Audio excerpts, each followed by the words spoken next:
Okay, it's out. I was gonna hide my Breaking Bad shirt, but honestly, I'm not going to. You've seen it already. You're gonna see it again. This is one of my sleep shirts. It's what I wear to sleep. So I'm sorry, but also not sorry. Today we're gonna be talking about Nosferatu. I have been anticipating this release since I heard it was coming out, and I'm so excited to report my review today. I was going to give you my score right then and there. If you know me or if you follow me on socials, you 100% already know how I feel about this, but let's keep like a monochrome of suspense as if that's going to work out. So, wow, where where do I begin? These are called stream of consciousness for a reason. I can't do a script. I don't have the patience yet. You know, I might need to do that in the future, but I don't have the patience. I don't have the brain power. Frankly, I'm doing my best just to survive. So the fact that I'm able to put out anything at all is impressive. So yes, we are talking about Nosferatu starring, wow, what a stacked cast. What a stacked cast. So let's start from, I guess, the beginning of my feelings here. I'm gonna confess something to you guys. Not seen the original. I have not seen the original. Second confession, I love vampires. Third confession, there isn't a third confession. That's all I got. Never seen the original, but I love vampires. I also love the cast, and I loved the cast when I heard who was going to be in it. I love the stylization of Robert Eggers. I love mostly everything that he has put out. So there were a lot of things going into this movie where I was really enthralled from the beginning, where to an extent, I had really high expectations for it. And it's terrifying going into a movie when you have high expectations because you truthfully never know what you're going to get. There have been times where I've seen movies and I was extremely, extremely disappointed. I am thankful to report that was not the case with this. Nosferatu somehow exceeded the expectations that I had going into it. I am happy, more than happy, that this was a 5 out of 5 movie for me. In fact, it is now my number one movie of the year. If I could go back and edit my countdown video, which I did, to be fair, I did note that I think Nosferatu would have to end up on there. I wasn't sure where exactly it would place, but ultimately, Nosferatu is the best movie I have seen this year. Doesn't matter if it was horror or not, which, of course, my top movies were always going to be horror, but even if my top movies were not horror, Nosferatu would be number one. I was so impressed with every facet of it being so intentional and necessary and wonderful and timeless. This was such a refreshing movie. I've said that about Longlegs as well. Longlegs was also refreshing, but this, even being a remake of a classic, was refreshing. Being able to sit there in the theater and experience this cinema, this cinema. I felt grateful that this movie came out at a time where this remake came out at a time where I was alive. This is the best, one of the best. This is a phenomenal, I don't even know what to say, genuinely. If you have not seen the original, you will still have a phenomenal time with this. Like I said, I have not seen the original, and I know I should. But of course, like I said, I have not. This movie isn't perhaps going to be it for everybody. This is a freaky deaky, dark, twisted, gothic, sexual, romantic, depressing movie all wrapped into one. What I think might turn people off is some of the freakiness because they don't exactly, how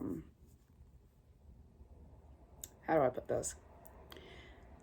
They're not going to ease it for your eyes. Like, there's nothing that's going to be, it's not extremely intensive, but everything is so perfectly put into place where you know and you feel exactly what is going on that screen at all times. The lighting, wow. You can truly tell in some of the scenes that Robert Eggers did only use the natural, not the natural, but the lighting, the natural lighting that comes from the candlelight and the moonlight, rather than using traditional studio lighting. It really does show. You can also tell that it was filmed on an earlier camera because the film style is so crisp and contrasting and rich. And, you know, it's something bold to say about a movie that is not, you know, out there like The Wizard of Oz, like colorful, you know. And I'm sorry, my eyelash is like in my eye. But, wow, what a richly contrasting film. The differences in the shades of black and white and gray are just so gorgeous. I can't emphasize it enough. Robert Eggers has such a way of directing that I don't know who can make films as beautiful and tragic as he can at this point. The acting, everybody did amazing. Everybody was a standout. I'm very happy that Nicholas Hoult got a primary role in this, where he was able to show more than just the comedic sides of him. Though there are some moments in here that are definitely like darkly funny. Lily Rose Depp definitely gives the best acting that I have seen from her. I haven't seen too much from her, to be honest, but this is probably wow. Good job, girl. This is the movie that you were made. This is one of the movies you were made to be in. So carrying all the weight on her shoulders that she did an amazing job. We also had, of course, Mr. Nosferatu himself, Bill Skarsgård, who, round of applause, because I knew he was in this movie, right? I've heard that he was in this movie, but I forgot because I forgot who he could be playing, because I was looking at every actor like, that's not him, that's not him, that's not him, that's not him, that's not him. And then, you know what? Nosferatu didn't look like him either.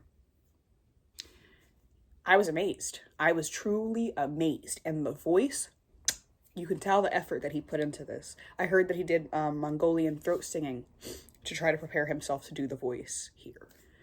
So this is, and Aaron Taylor Johnson, he does an amazing job as well. I'm glad that I went and saw this instead of seeing Kraven the Hunter. That's neither here nor there. Don't know why I threw that in, but I kind of had to. He does an amazing job in this. Even as a character who we're seeing him for a good part of the movie, he is an important character, even if his issues are sort of in the background versus Nicholas Hoult and Lily Rose Depp being in the foreground. But with that background trauma that he is experiencing, you do feel that, and you see that, and you know it. Of course, we have Willem Dafoe, being the little creature that he is, and oh, do we appreciate him being a little creature. Him and Robert Eggers truly work together very, very well. I am pleased to say that this was another amazing thing that they have created together. I mean, I know Willem Dafoe didn't create it with him, but this, wonderful piece of cinema, they keep making bangers after bangers after bangers. They need to keep working together. I don't want to say too much about it, mostly because I am still intaking the story and intaking what I saw, and I want to see it more. It's very important to me that this film is something that I do rewatch a number of times. It's important to me, and it will happen. But I did want to at least somewhat put out something with my thoughts. And if you couldn't tell, my thoughts, it was a wonderful, flawless movie to me. I can't imagine it going any better than it did. I don't have any notes. I think the freakiness was justified. I think it was so darkly tragic and twisted, and I loved every minute of it. I think the direction was peak. This is peak cinema. If you have not seen it, I think you should go see it. Even if it isn't the type of thing that you would maybe enjoy, give money to this movie. I know that that's maybe not like necessary, but give money to this movie because we need to show them that this is the kind of cinema that needs to come out. Maybe not for you, but for me. For me. So, I think that that is it. Thank you to my two friends, Danny and Bree, who came to see Nosferatu with me. I also got the last Nosferatu coffin popcorn bucket, so I'm very excited about that. Very sorry to the girl who walked up to me and asked me where I got it, how I asked for it. Or not where I got it, she knew where I got it. We were on the movie theater. She's like, how did you get that? How did you ask for that? And I said, girl, they don't got it anymore. I'm sorry. So I'm sorry to you.